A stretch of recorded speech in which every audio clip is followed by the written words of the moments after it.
Hey, picture this. It's 3 a.m. and you can't fall asleep. Restless not from the strain of Taco Bell Tuesday on your sphincter, but from the strain of your brain firing all of its neurons, trying to remember the name of a game you played in your childhood. And I mean the game was like really cool. Like super cool. Like Chris Pratt playing Mario cool. He's so cool. So cool, in fact, that now it's 5 a.m. and you just want to sleep. But you know that if you go to sleep, you'll forget about it and lose all the progress you've made towards learning the name. Quite the predicament, I know. And just when all hope is lost, you hear a knock at your door.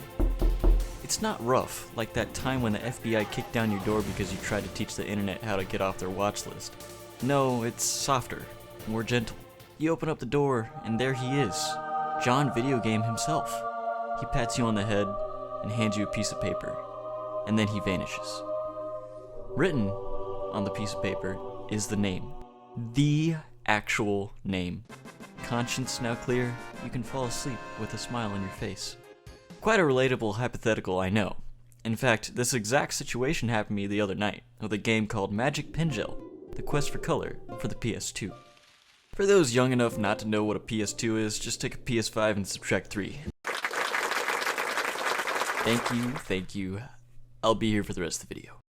Anyways, I lost 5 hours of sleep trying to figure out the name of the game, and for good reason too, because it is one of the most obscure games I have ever encountered. That or I was just googling really poorly. However, I felt the need to prove myself right, so I asked all 2 of my friends if they knew about it, and they'd never heard about it. So basically, no one knows about this game. Cool. So what could this game possibly be about that made me lose so much sleep just by the sheer idea of it? Well, let's see what Wikipedia has to say about it. This game came out in 2002, developed by Taito Games and Garakuda Studios with the help of... what the fuck? Studio Ghibli? Now, that name didn't mean anything to 7-year-old JoMo, but anyone who is anybody knows who Studio Ghibli is. Which is honestly starting to make sense now that I think about it, but we'll get to that later.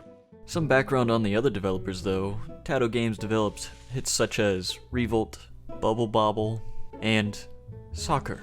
While Garakuda Studios doesn't even have a Wikipedia page, so as far as I'm concerned, they don't exist.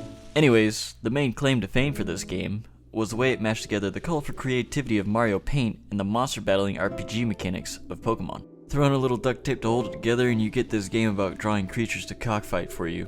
Very neat. So neat, I distinctly remember 7-year-old JoMo losing sleep over it as well. Huh.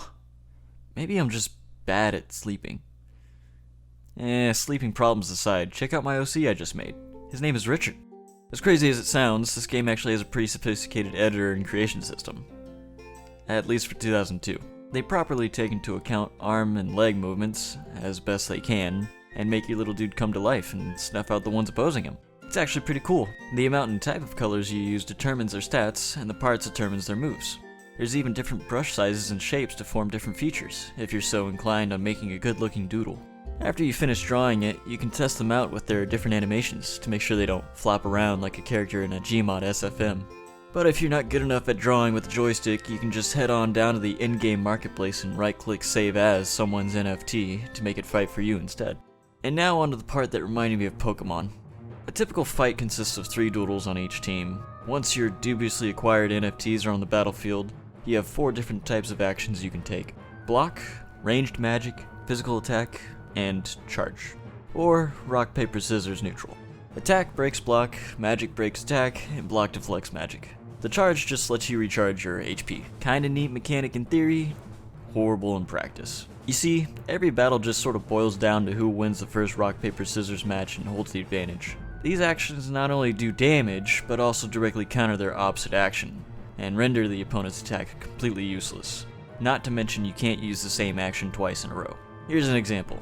Keep in mind, this is from the tutorial battle. So on the first turn we have access to attack, magic, and block.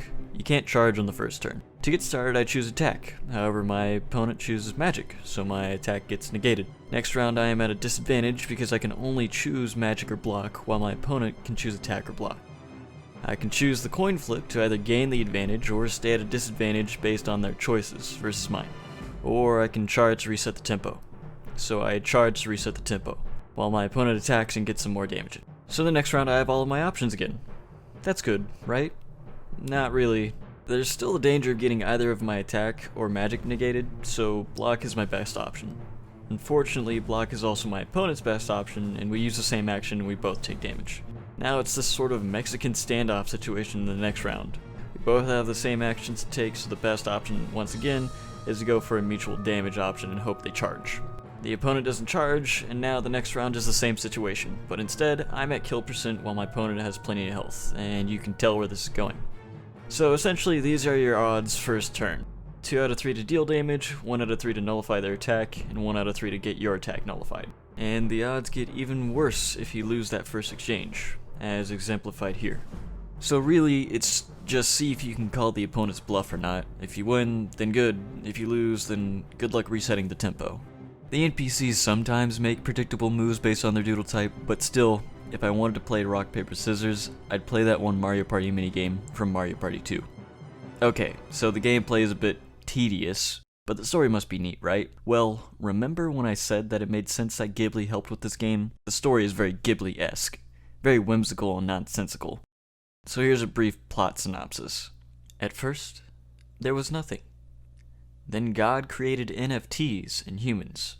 And one day, the Human King started enslaving the NFTs. The NFT King didn't like that and had a Jesus self-sacrifice moment and died. But instead of saving the NFTs, it just took some of the humans' power away. And now people are trying to get power by making these things fight to make color, which is apparently some hot commodity, making the whole self-sacrifice moment not matter at all. But who cares? This is where us, the player, comes in. It's up to you to help these orphans not lose their home by participating in these cockfights, all while trying to uncover the mystery behind these shadowy men and their guns. That's at least as far as I got before I got frustrated from grinding rock, paper, scissors battles just to get enough penis-enhancing colors to make my Richard larger. However, that being said, I plan to beat the game on stream, so subscribe to see what happens. So, did I lose 5 hours of sleep for nothing? No? Yes? Maybe? I don't know. From what I've seen and experienced after hyping myself up over this game, it was kind of lackluster. Which I guess is more of a commentary on nostalgia and the attention span of youth, where I was much happier sitting down and playing rock, paper, scissors for hours on end. It had a lot of good ideas, but a lot of bad ones too. Apparently, early reviewers also pretty much came up with the same conclusion. It wouldn't appeal to a wide audience, but it might be a cult classic. Now, I don't know about you, but that experiment that I did earlier proved that no one knew about it, so I guess that just means I am the cult following. Huh. Neat. Well, I guess with that said, I'll be taking applications to join the Cult of the Pingel, so just leave them in the comments, and I'll get back with you eventually.